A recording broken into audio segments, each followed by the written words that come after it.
And let's begin by telling you that abducted national president of the Afenifere Youth Council, Eniola Ojajuni, has been released after 12 days in the kidnappers' den. The National Secretary of the Youth Council, Biodun Aderomu, confirmed his release to our correspondent in a short WhatsApp message on Saturday. Olajuni was abducted on Monday, February 17, 2025, on his way to Abuja for a meeting.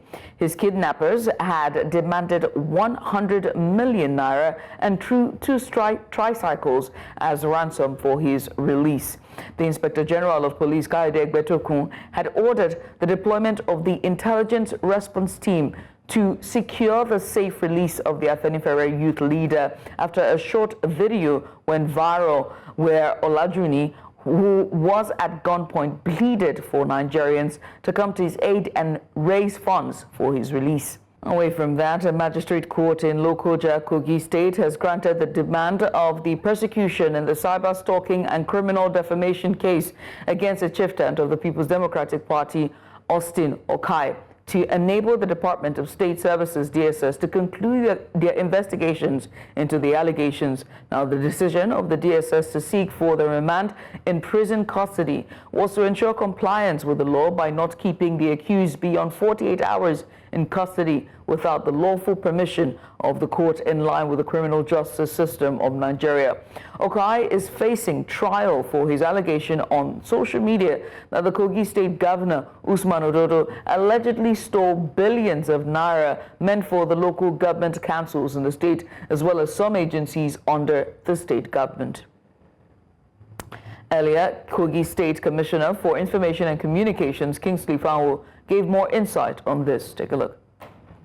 Challenging him on two grounds. The first one is cyber stalking. That is the use of internet to cause reputational harm to the other person. And that is contained in the Cybercrime Act of 2015, Section 24. And the other thing we are challenging him for is the issue of criminal defamation, which is in Section 233 to 235 of the Criminal Code Act.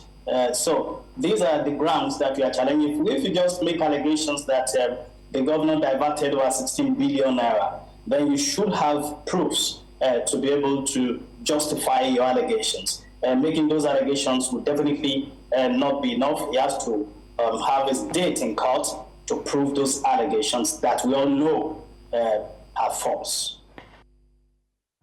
In a related development, Senator Natasha Akpoti-Oduoga has urged Nujoma Akpabio, wife of Senate President Godswill Akpabio, to stay out of the allegations of sexual harassment and intimidation against her husband.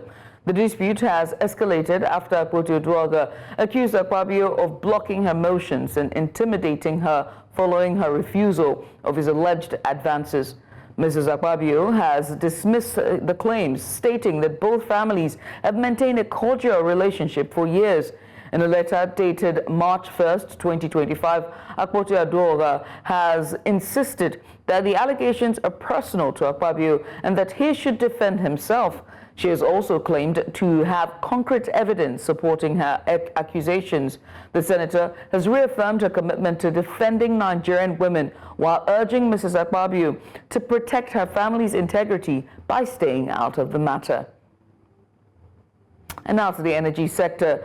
Nigerians may soon face severe fuel scarcity as long queues return to filling stations across major cities.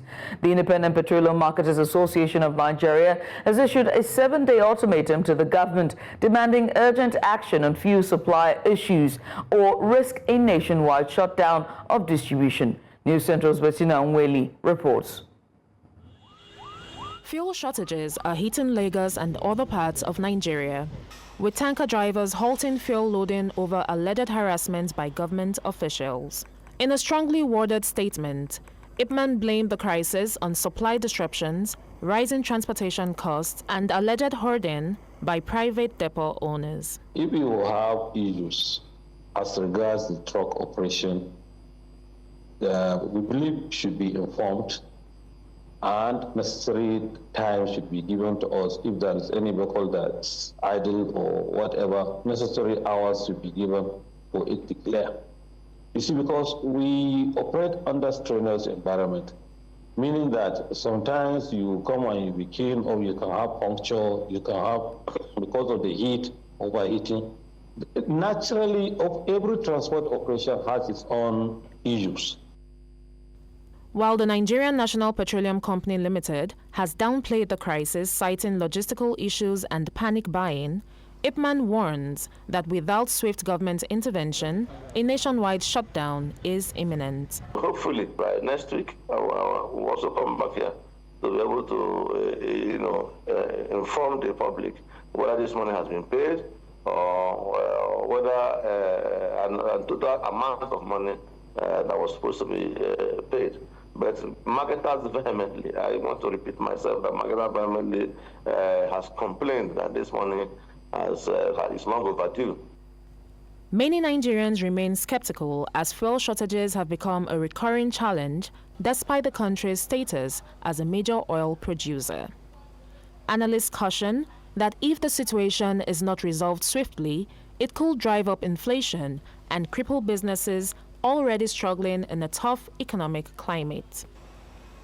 With Ipman's deadline fast approaching, all eyes are on the government and oil marketers to prevent a full-blown crisis. In Lagos, for News Central, I am Bettina Unwili. President Bola Tinubu has paid tribute to the late founding president of the Republic of Namibia, Sam Nujoma, describing him as a warrior who galvanized Nigeria and other African nations to fight for his country's freedom. Nujoma was a revered figure who led his country to gain independence, steering the nation on the path towards democracy and stability. Speaking on Saturday during a state burial for the late Namibian leader held at Heroes Acre in Windhoek, Namibia, President Tinubu, who was represented by Vice President Kashim Shettima, said that Nujoma's demise is not an exit from space and time, but the wake of his immortality in the minds of Africans.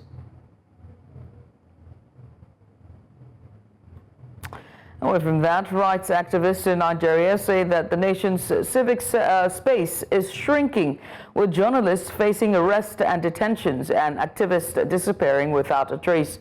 At this high-level stakeholder policy dialogue in Abuja, experts review events within the nation's civic space, warning that insecurity is no longer just about violence in communities, but the attitude of government towards free speech, press freedom, and democratic accountability. Our correspondent Edong Joseph has more.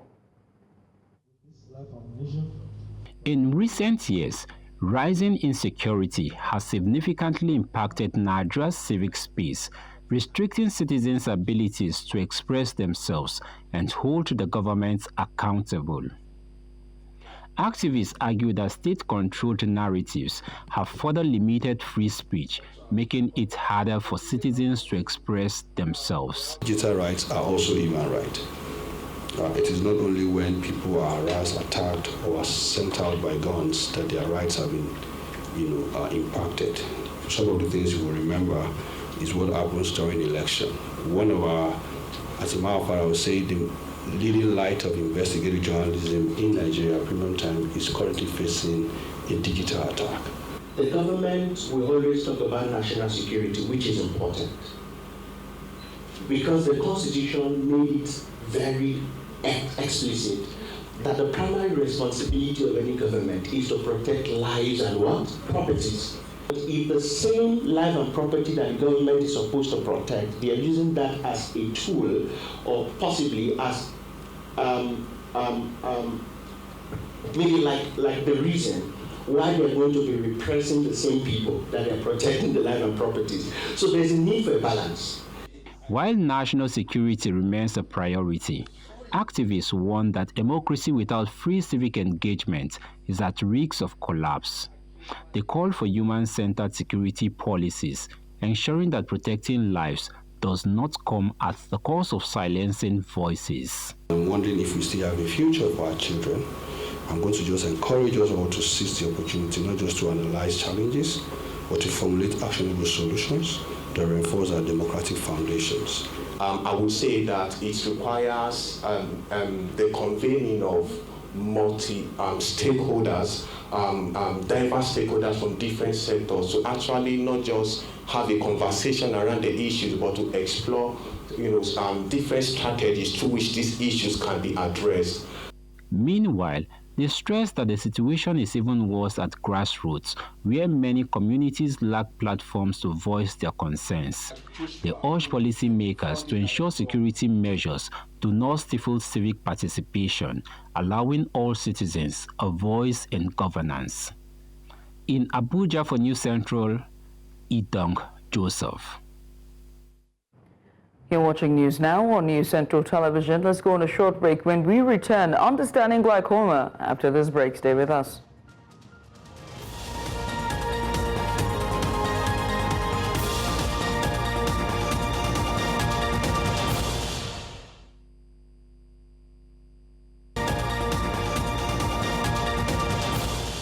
And you're welcome back. And now to health matters. Glaucoma, a silent but deadly eye disease that affects millions worldwide, remains one of the leading causes of irreversible blindness. Yet many Nigerians are unaware they have it until it's too late. In this report, Oluwakemi Alimi takes a closer look at this silent thief of sight, demystifying the myths and sharing how you can protect your vision. Her report. Morning, millions of people wake up to a world of darkness, bewildered by the silence of sight.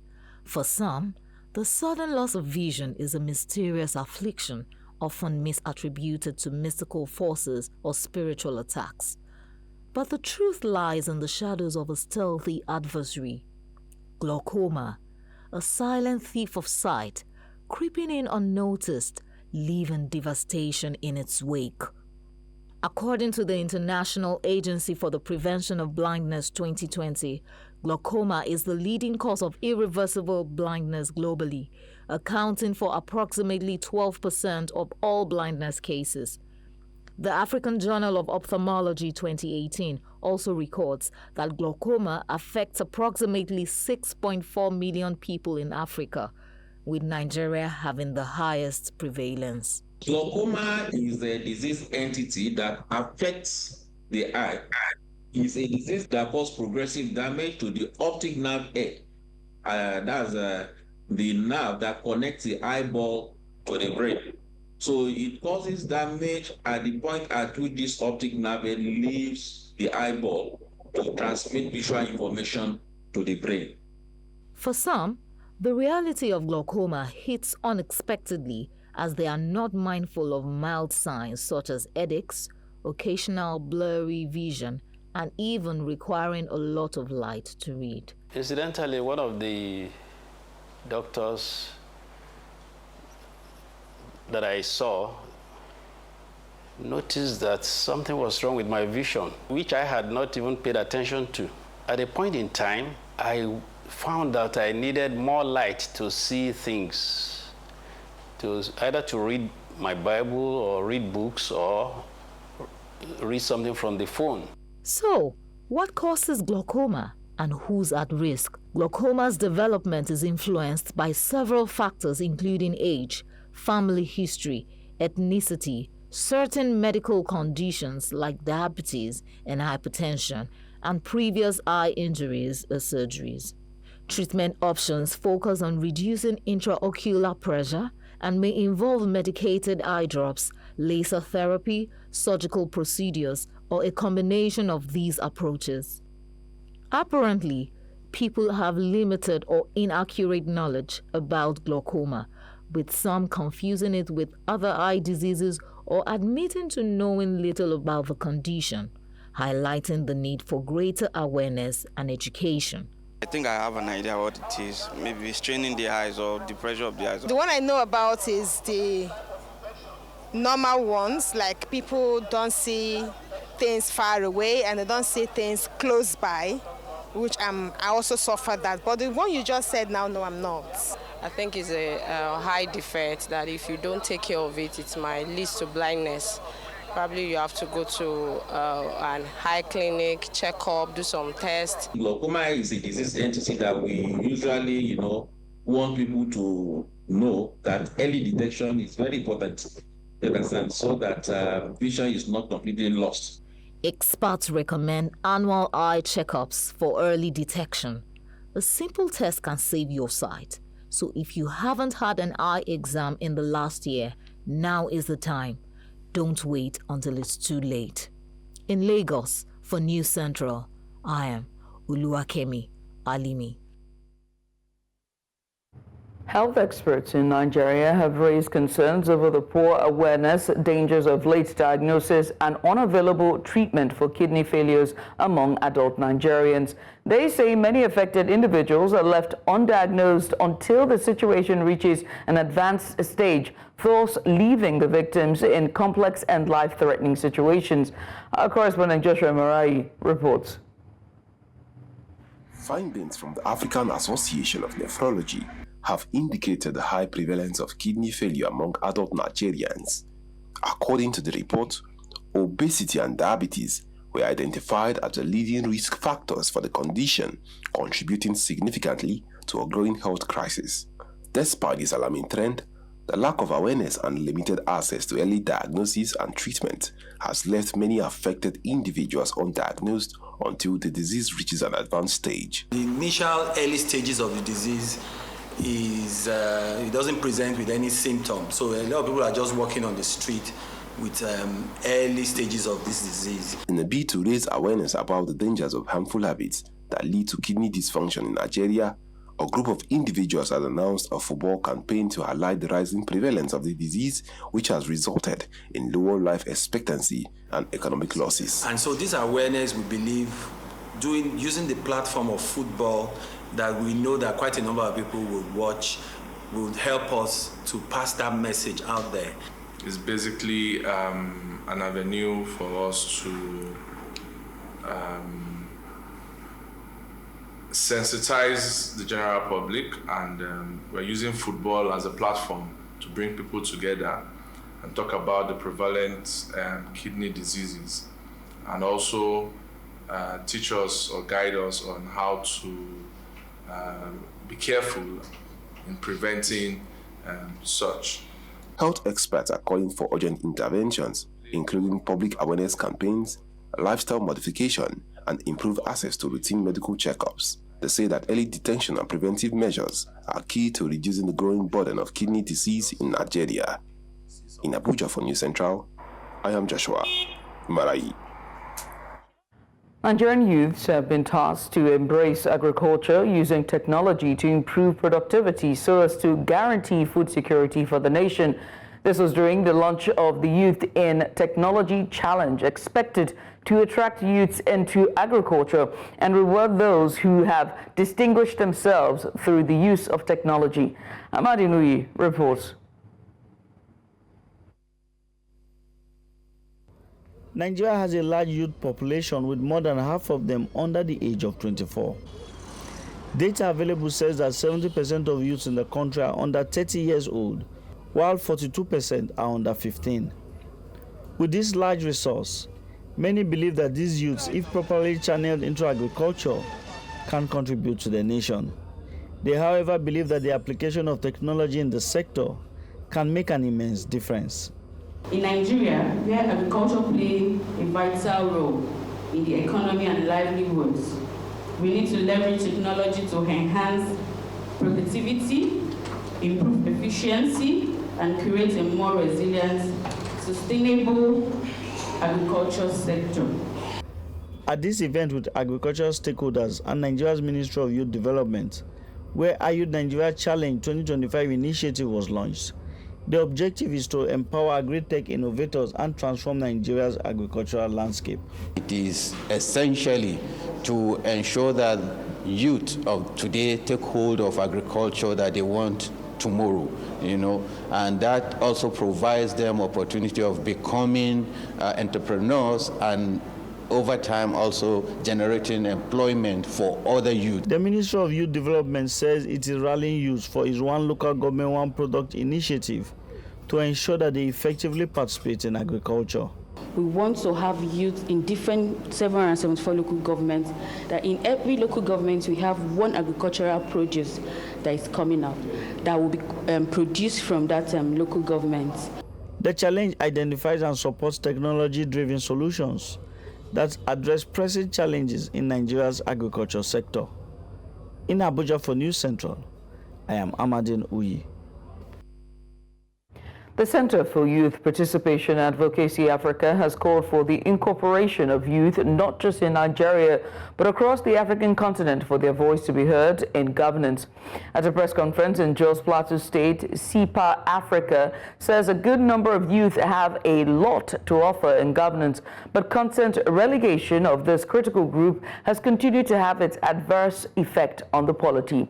News Central's Chizoba Anyowe reports that CIPA Africa also says it is working towards ensuring innovative ways of monitoring the younger generation while reiterating the essence of youth empowerment and capacity building, among others.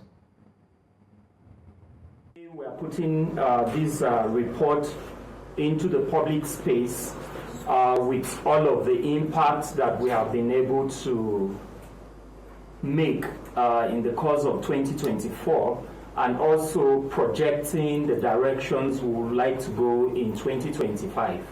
Elections at the local government have been truncated for a very long time. So it's a shining light that we have returned to routine elections, hopefully, at the local government level, which is closer to the people. So there's mentorship being streamed in. There's also helping them to shape their own lives for the better, so that the future will be brighter for them than what it is now. We are committed to our mission and committed to innovating the way we are doing, carrying out our objective, and we'll continue to do our part in making sure that the voice of the young people are heard. You're watching news now on News Central Television. When we come back, economic empowerment for persons living with disability. More after this break. Stay with us.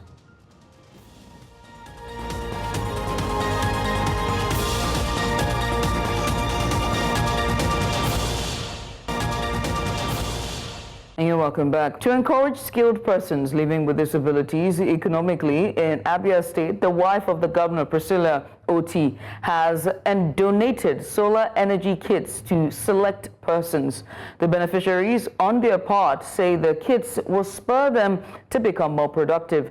News Central's Chinwe Ugeli has more. Most of them are into small and medium enterprises and require a little support to be economically stable. I strongly believe that in a world where innovation drives progress, it is essential that our society is inclusive, ensuring that everyone, regardless of their physical abilities, has equal access to the resources and opportunities that foster entrepreneurial success. The beneficiaries are carefully selected from different parts of the state, bearing in mind those whose businesses will thrive more with improved power supply. Access to solar power energy also ensures that businesses are able to optimize their businesses, especially at a time such as this, when cost of doing business is very high. Wife of Abia State Governor Priscilla Oti says her office, in collaboration with the Office of the Wife of the President, are uplifting the lives of the physically challenged. We gather to brighten the lives of this special group of individuals.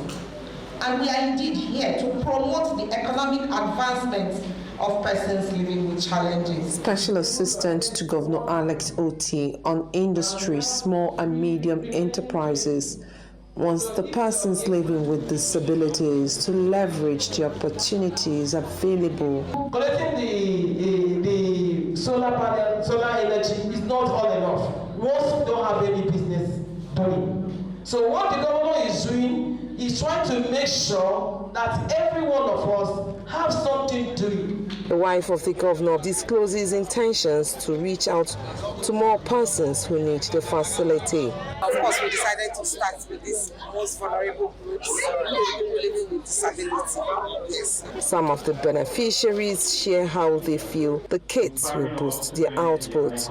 I'll be using it to charge my phone and charging other people's phones and collecting money. I'll be making money little bit. So other things, and I'll put the lights inside my shop. I'll be using it to see when there is no lights. I do use filing machine for my work. Sometimes I will disappoint some of my customers because of lack of lights. This kind of gesture, aside the economic empowerment, aims to address power shortage and enhance access to clean and reliable energy in Abia State. In Omaha for News Central, Chinwe Ugele.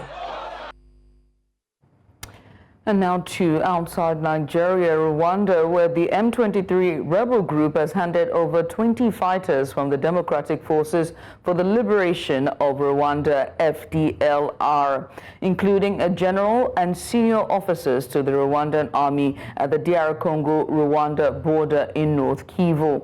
The FDLR, founded by former Rwandan Hutu leaders involved in the 1994 Tutsi genocide, has been active in eastern DR Congo for decades. Rwanda has justified its military presence in the region by citing the FDLR's activities as a security threat. The M23, which has launched offensives in North Kivu, has continued to engage in clashes with Congolese forces. The handover marks a significant development in the ongoing conflict as regional tensions remain high over the presence of armed groups in eastern DR Congo. Les 20 militaires FDLR, donc commandés par un général.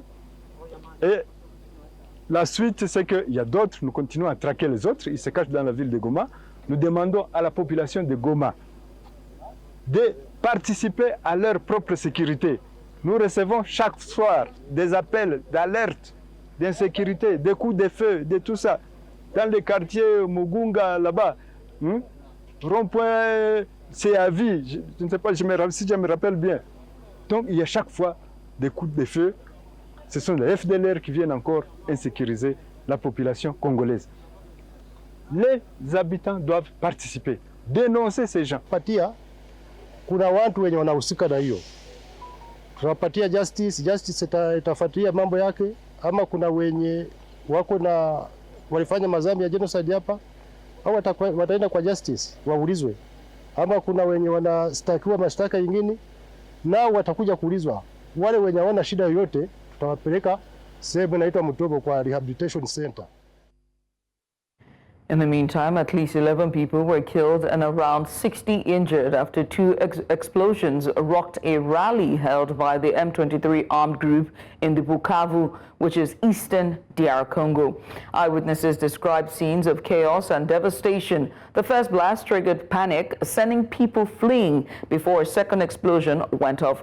President Felix Tshisekedi has condemned the attack, calling it a heinous terrorist act. The explosions occurred after thousands had gathered for a rally attended by Cornelia Nanga, who is the leader of a coalition that includes M23. Kuna sashe ya noiri inatoka muhewa, inatosha umoshi. Ikaanguka katikati ya batu. Après ma 2 seconde ikaripuka. Mukuripuka beliripukia ko pale chini abakulamuka. Benye walibona kisa kujisove bakakimbia. Bakatupa ingine ya pili. Kwa sasa sijisikie bien. Sijisikia hata bien. Niko sikia tu mguru inatafunia ndani wake anzio mgongo kushuka kule chini. Abiko bien niko sikia vertige. Nganga walisema dosage yangu ilishuka sana. Ilifika -5. Kasema nilipoteza damu ya mingi. Juu walikuwa mbele yangu wote walikufa. Niliregrete kuona nilikuwa ogopa kwanza mgulu itakatika. Mungu anasaidia mgulu inatoka ya mzima. Nilikuwa ogopa sana hadi mguu inaweza nikatika, ndio ndeza kuwa na regret. South Sudanese authorities are set to replace an army contingent in Upper Nile following deadly clashes in two regions that have killed civilians, injured a UN peacekeeper, and displaced thousands. Fighting erupted earlier this month, resulting in civilian casualties and wounding a peacekeeper. Human Rights Watch has warned of an alarming surge of violence in the region. A 24-page report by the UN Commission on Human Rights in South Sudan, based on independent UN investigations, meetings with local officials, as well as open source material and forensic analysis, reveals how political and military elites continue to fuel the violence and instability. In Upper Nile and specifically in Nasser area. Taban jesh bita Nasser they have stayed for long. And there had been a demand from the people of Nasser that these people should be replaced. And all this time, there had been skirmishes between them and the White Army, even though I don't believe that it is the White Army, but it is the White Army, as it is said. There had been skirmishes all this time. So the government decided to send a force to go and take over from these people, and these people in Jibum. The White Army came. This White Army cannot be termed as a friendly force. Ma mumkin.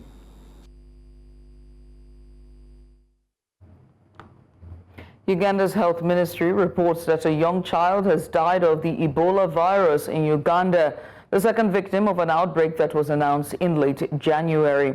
On Tuesday, the East African country confirmed it had recorded 10 cases of the Sudan Ebola strain of the often deadly virus, including that of a nurse at Mulago National Referral Hospital who had died.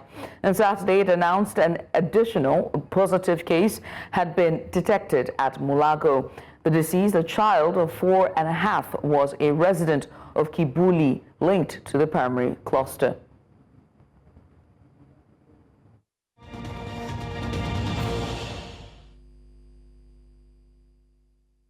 Moscow have welcomed Donald Trump's public rebuke of Ukrainian President Volodymyr Zelensky, expressing hope that it signals a shift in U.S. policy that could help end the Ukraine conflict. Trump has openly criticized Zelensky, accusing him of lacking gratitude for U.S. military aid and being unwilling to pursue peace. During their White House meeting, he has stated that Ukraine holds no winning cards and warned against escalating the war. Moscow residents have expressed satisfaction with Trump's stance. Nursery workers, as well as residents of Moscow, has called the exchange pleasing, while another has described Zelensky's conduct as unprecedented. Many have echoed the belief that Ukraine's only viable option is to negotiate a ceasefire. In the meantime, European leaders have rallied behind Ukrainian President Volodymyr Zelensky after his clash with former U.S. President Donald Trump at the White House. Trump has accused Zelensky of not being ready for peace with Russia and dismissed him without signing an expected mineral deal. In response, leaders from over a dozen European countries have pledged support, with Polish Prime Minister Donald Tusk assuring, "You are not alone." That's a quote there from him. British Prime Minister Keir Starmer has spoken with both Trump and Zelensky, reaffirming, quote, unwavering support for Kyiv. Zelensky has publicly thanked European allies on social media. French politician Marine Le Pen has downplayed the dispute, calling it not extraordinary for leaders to defend national interests. Meanwhile, European nations have gathered in London to discuss strengthening defense cooperation and reducing reliance on U.S. security guarantees.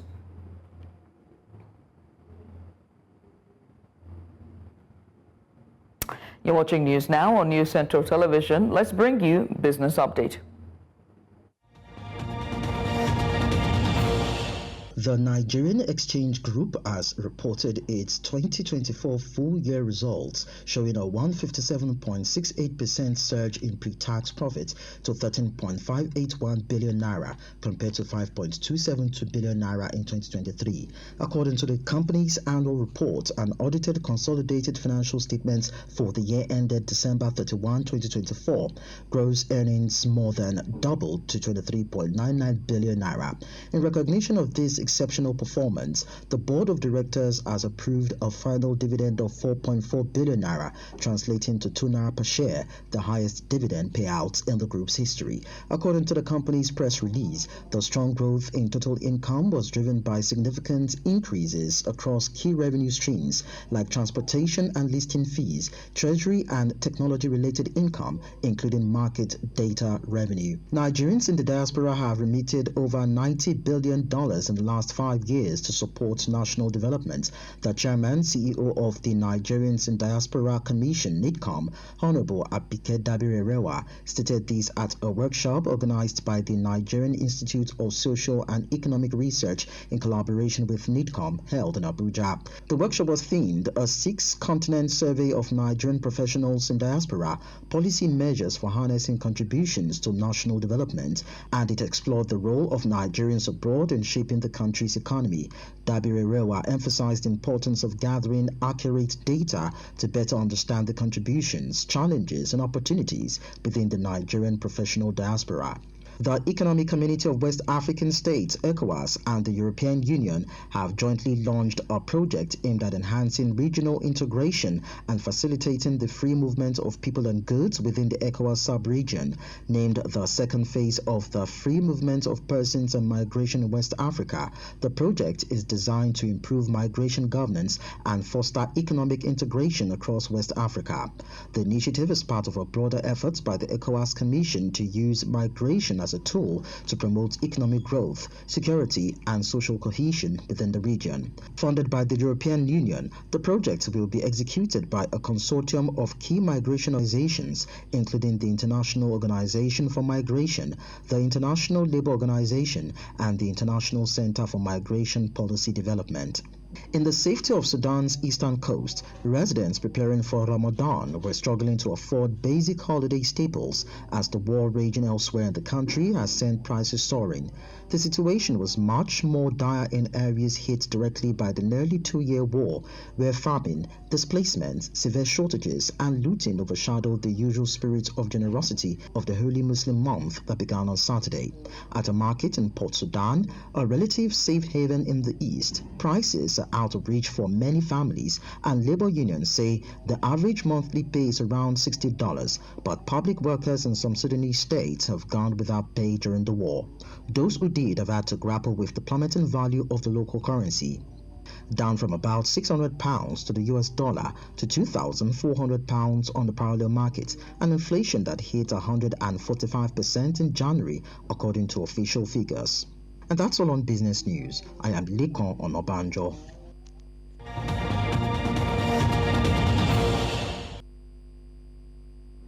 And up next is sports.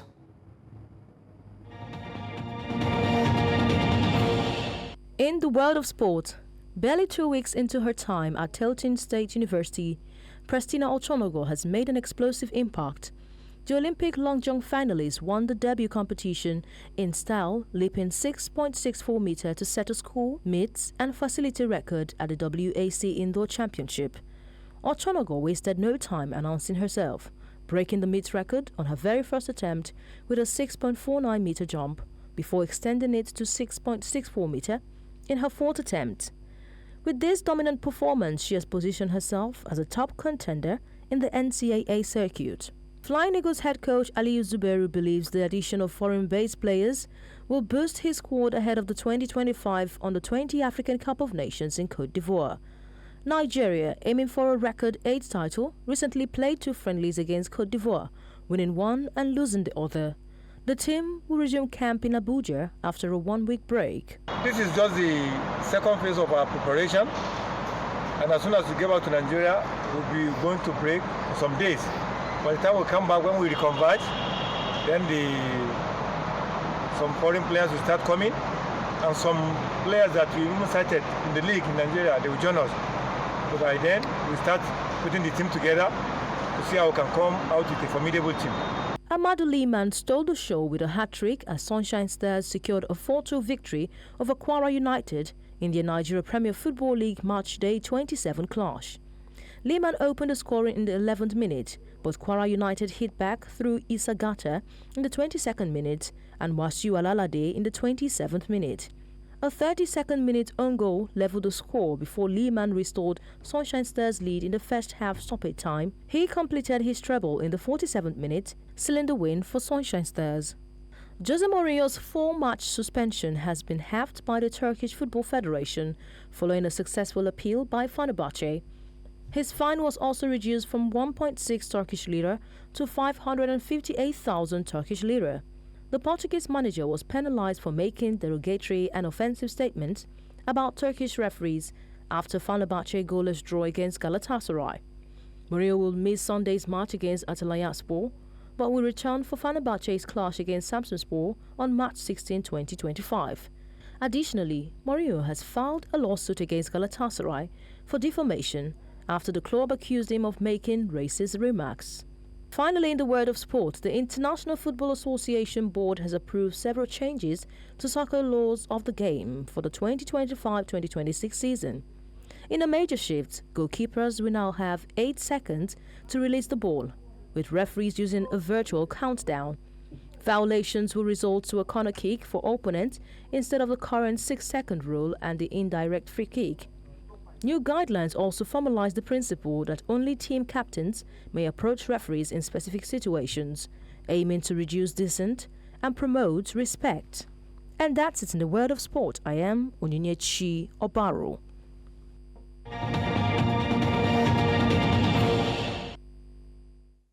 And that's all we can take at this hour. But before we go, let's take another look at some of the major stories.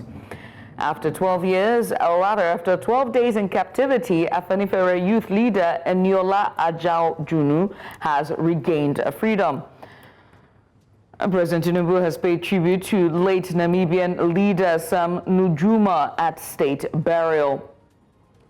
And we also told you that in a significant development, M23 rebels have handed over 20 fighters to Rwandan army. As always, you can watch News Central live on DSTV channel 422, on Star Times channel 274, or also on Advo TV. And you can stream us live on YouTube. Many thanks for watching. I'm Judith at TV. Bye for now, or good night.